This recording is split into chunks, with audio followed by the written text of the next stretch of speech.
Let's talk about S2, White Plume Mountain by Lawrence Schick from, I think, originally 1979. This is the 1981 reprint, or revision, which mostly advertises itself as having more art. I haven't compared the two, so I can't really say for sure what the differences are. I think it's interesting at this point that the modules advertised on the back as of 1981 for AD&D they include A1 and C1 and Q1, and those are the only other modules not by Gary Gygax from TSR. I suppose the very first TSR module released was an OD&D module in Temple of the Frogs in the Blackmore supplement. So, you know, you can go back to that and say, well, that was also not Gygax.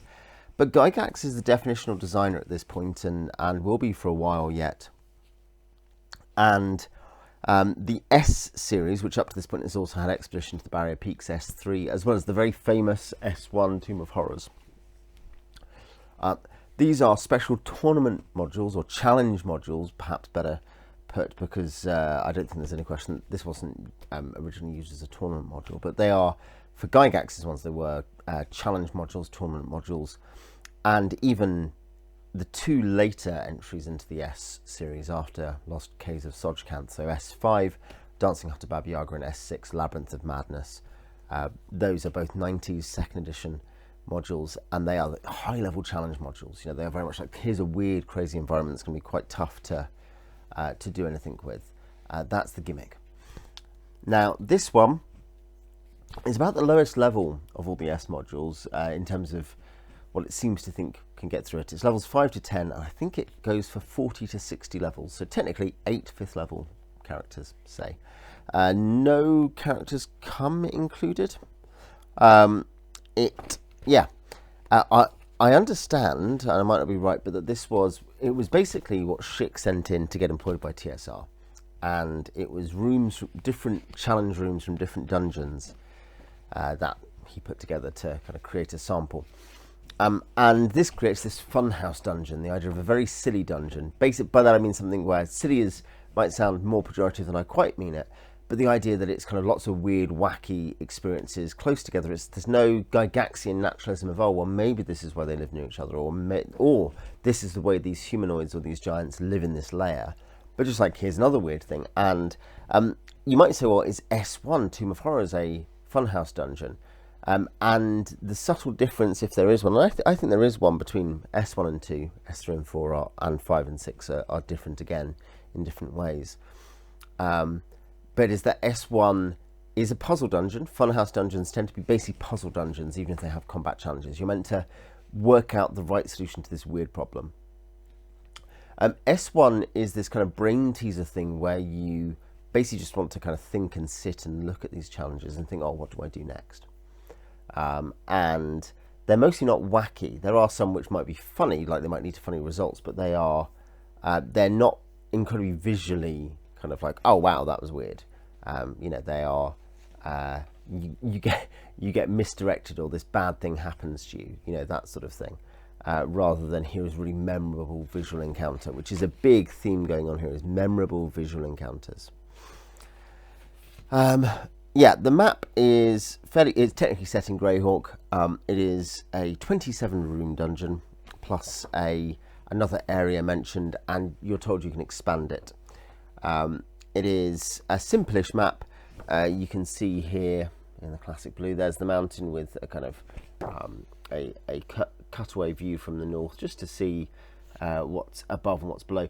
Really, given, I guess, this kind of one unmarked thing further down is meant to be the lower dungeons, I don't know, but it doesn't really matter, like, as in for heights. There's this doesn't look enough like, you know, it looks like this is all on the flats, so there's not going to be any dwarfish skill to tell you're moving down. It's also, as it's on one level, it doesn't matter. You're not tracking monsters in the dungeon that way.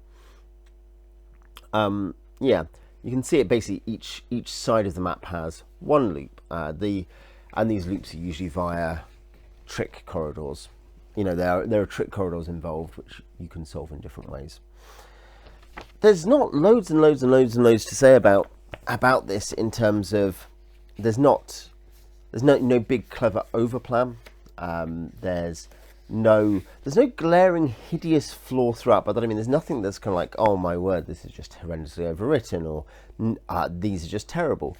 What there are a lot of kind of interesting tricks and traps which you might use.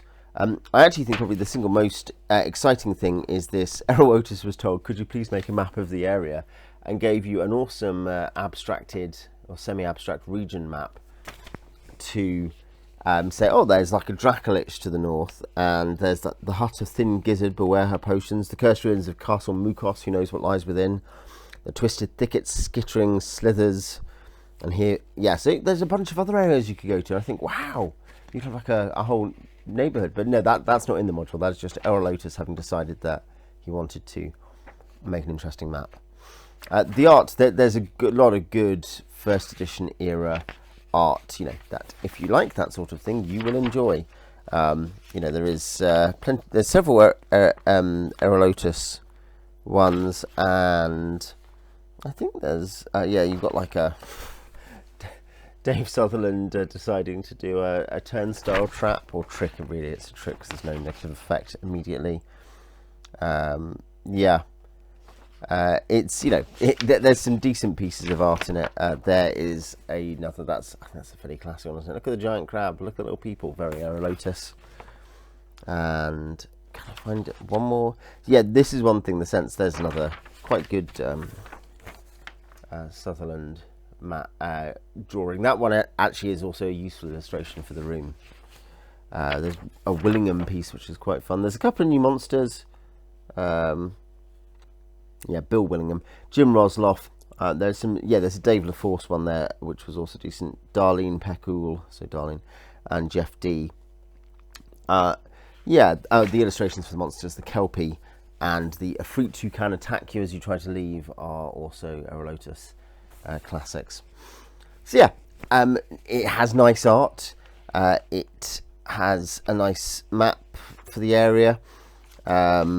It gives you an extra monster who's kind of okay.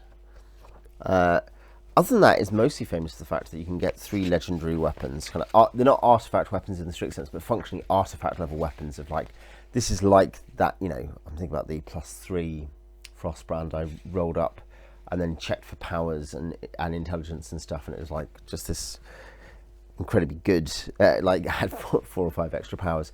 Absolutely great sword, and, you know, mainstay of the party. As you'd expect. It's a bit like that, you know, that you've got these 3 famous weapons. I'll touch on those at the end, just to say a couple of examples of the tricks and traps. It'll be hard to keep silent as you come in. At the first intersection, there's a Gynosphinx with a riddle, which is solvable, actually. Like, it's one that in a group of, well, 8 5th levels, but let's say 4 players, you know, you could get, and if not, you fight the Gynosphinx. There's some green slime that you can't use the usual flask of oil method on, because the flaming oil will just float on the water, but you could use a fireball. So there's a bunch of kind of nerfy, hosey things going on. There's another instance of, literally the next room 4. The door slams shut after you, and hold portal, spike, knock, and password. Do not open it. Only the proper key opens it. Okay, great. The excuse here, by the way, is a wizard has put his stuff here, and you've been hired with no actual named reward, just whatever you could want. It needs a named reward. That's a good discipline to go and get the legendary weapons. That's the gimmick. In that room, there's it's an 8 glass or 9 glass jars, are they? And some of them have good stuff, but also false keys, such as 11 worthless glass gems and a false key. A ring of flying and a false key. That's okay, but only with 4 charges. A wand of paralyzation with 1 charge and a false key.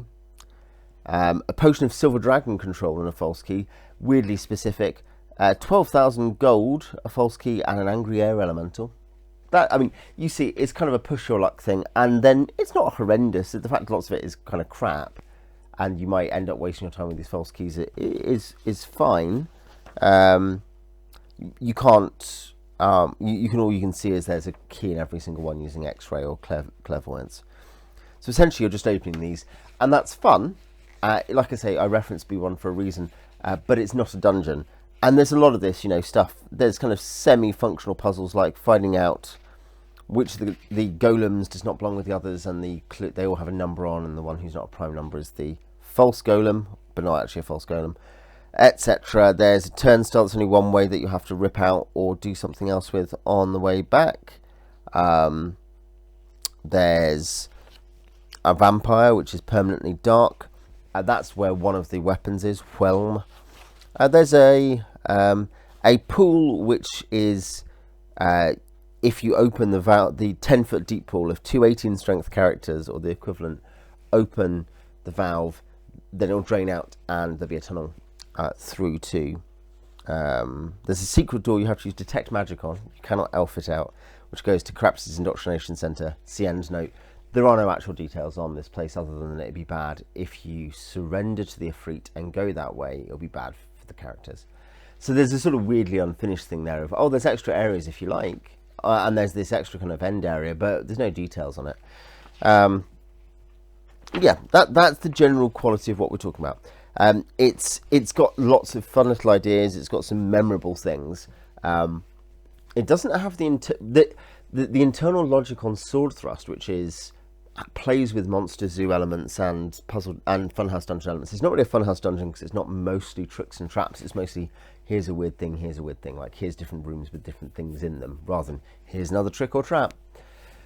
But there's an internal logic to sword thrust, to the Titan's Peak, that works, and internally often these at different areas and rooms work. They're kind of meant to be different biomes functioning within this dreaming Titan's head as the battle for good and evil goes on within it, and that works better. And it's my players literally like, I think is it somewhat like a dream of something? Who's put all this stuff here? It doesn't make sense. It must be like this.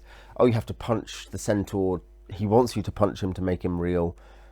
That's the thing in sword thrust. It's an interesting thing. This doesn't work anywhere near as well as that. But it's got stuff. One thing is this, it's definitely got stuff you could steal. I think actually as an atlas of tricks and traps, you could definitely use this and put 1 or 2 in a dungeon of like a small dungeon of 30 rooms. You could put a couple of these in.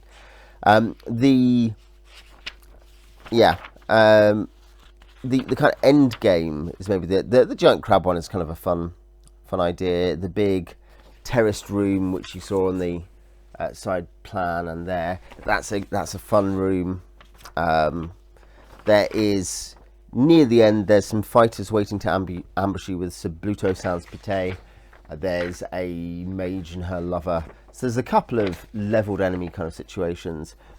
The end boss after the terraced room, if you get your way through the terraced room, so the terraced room into the end boss is itself just a workable thing that you need a logical reason for it in if you're playing a more more thorough campaign.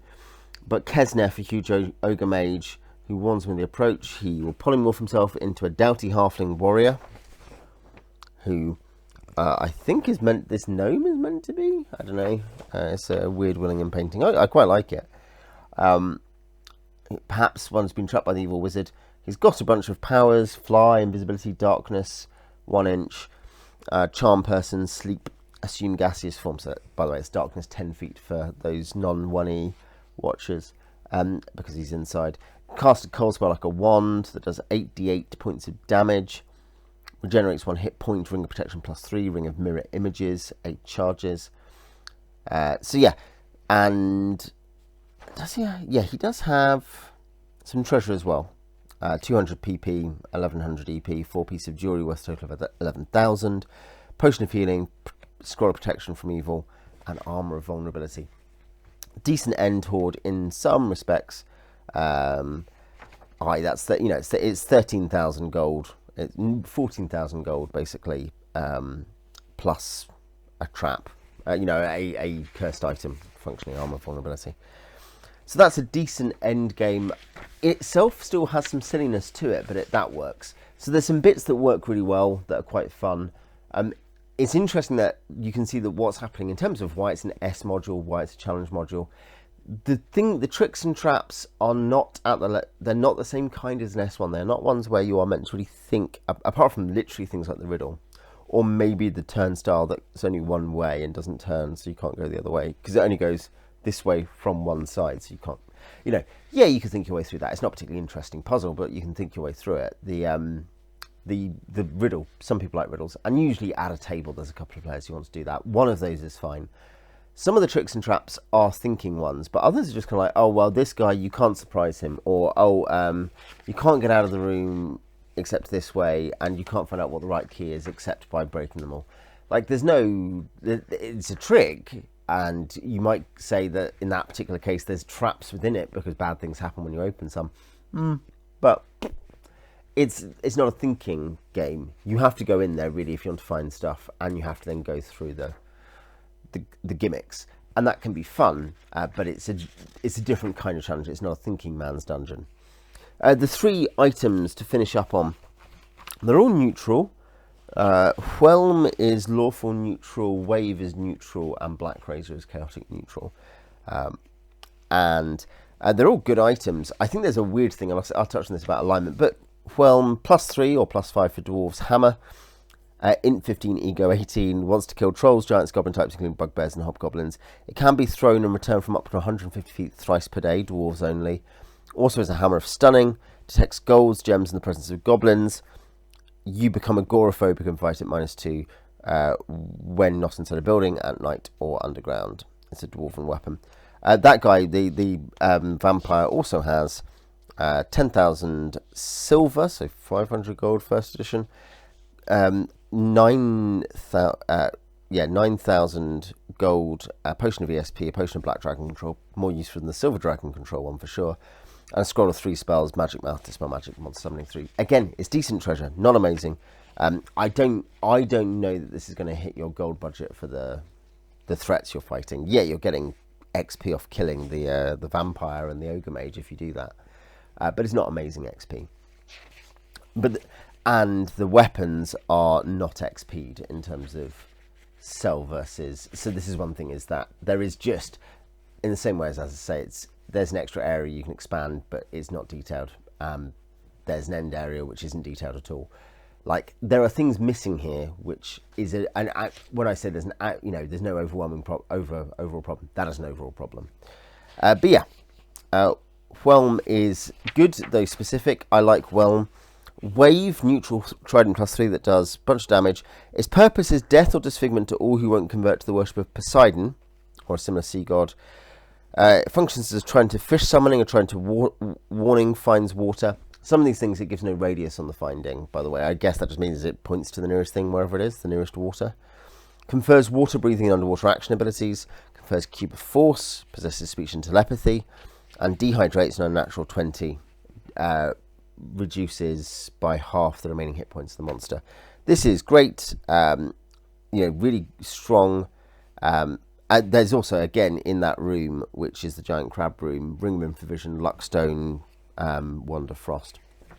So, and that's an interesting encounter, by the way, I said already, but because there's you're being protected from scalding water by a kind of like a rubber tunnel, basically, and so you can pierce that and you have to be careful. No rules given. Compare that to the similar gimmicks going on in Sea Devils Trilogy 1, not Night of the Shark, not Sea of Blood. I've reviewed it on the channel. Good module by Bruce Cordell. That one, has a similar thing where there are rules for this, whereas here there are rules for what damage you take, but not for how you damage it, basically. Yeah, apart from Fireball and Lightning are bad.